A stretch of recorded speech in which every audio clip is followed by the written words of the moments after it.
ಇವತ್ತು ಸಿದ್ದರಾಮಯ್ಯ ನೇತೃತ್ವದಲ್ಲಿ ಸಂಜೆ 6 ಗಂಟೆಗೆ ಮೀಟಿಂಗ್ ಮಾಡಲಾಗುತ್ತೆ. ಯಾವ ವಿಚಾರಕ್ಕೆ ಅಂತ ಹೇಳಿದ್ರೆ ಗುಂಡಿ ಮುಚ್ಚೋದು ಹಾಗೆ ಮಳೆಯಿಂದ ರಸ್ತೆ ಹಾನಿ ವಿಚಾರಕ್ಕೆ ಸಂಬಂಧಪಟ್ಟಂತೆ ಸಿದ್ದರಾಮಯ್ಯ ನೇತೃತ್ವದಲ್ಲಿ ಸಂಜೆ 6 ಗಂಟೆಗೆ ಇವತ್ತು ಮೀಟಿಂಗ್ ನಡೆಯುತ್ತೆ.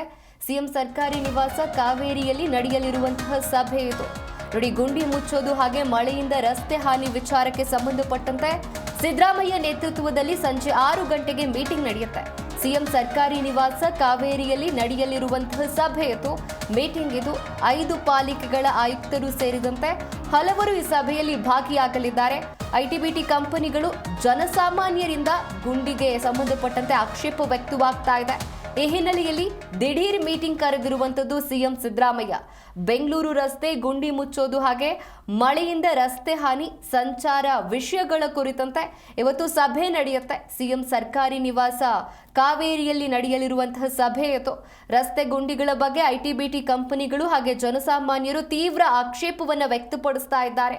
ಈ ಹಿನ್ನೆಲೆಯಲ್ಲಿ ದಿಢೀರ್ ಸಭೆಯನ್ನ ಕರೆದಿರುವಂತದ್ದು ಸಿಎಂ ಸಿದ್ದರಾಮಯ್ಯ. ಸಭೆಯಲ್ಲಿ ಬೆಂಗಳೂರು ಉಸ್ತುವಾರಿ ಡಿಸಿಎಂ ಡಿಕೆ ಶಿವಕುಮಾರ್, ಬೆಂಗಳೂರು ಪೊಲೀಸ್ ಆಯುಕ್ತರು ಹಾಗೆ ಬಿಡಿಎ ಅಧ್ಯಕ್ಷರು, BWSSB MD, BMRCL MD, BESCOM ಅಧಿಕಾರಿಗಳು, ಎಲ್ಲ 5 ಪಾಲಿಕೆಗಳ ಆಯುಕ್ತರು ಸೇರಿದಂತೆ ಹಲವರು ಭಾಗಿಯಾಗಲಿದ್ದಾರೆ. ರಸ್ತೆಯ ಗುಂಡಿ ಹಾಗೆ ಜನರ ಸಮಸ್ಯೆ, ವಾಹನ ಅಪಘಾತ ಕುರಿತು ಸಾಮಾಜಿಕ ಜಾಲತಾಣದಲ್ಲಿ ಹಾಗೆ ಎಲ್ಲೆಡೆ ಭಾರಿ ಚರ್ಚೆಯಾಗ್ತಾ ಇದೆ. ಇದರ ಹಿನ್ನೆಲೆಯಲ್ಲಿ ಇವತ್ತು ಸಿಎಂ ಸರ್ಕಾರಿ ನಿವಾಸ ಕಾವೇರಿಯಲ್ಲಿ ಸಭೆ ನಡೆಯುತ್ತೆ. ಸಂಜೆ 6 ಗಂಟೆಗೆ ಸಭೆಯನ್ನ ನಡೆಸಲಾಗುತ್ತೆ.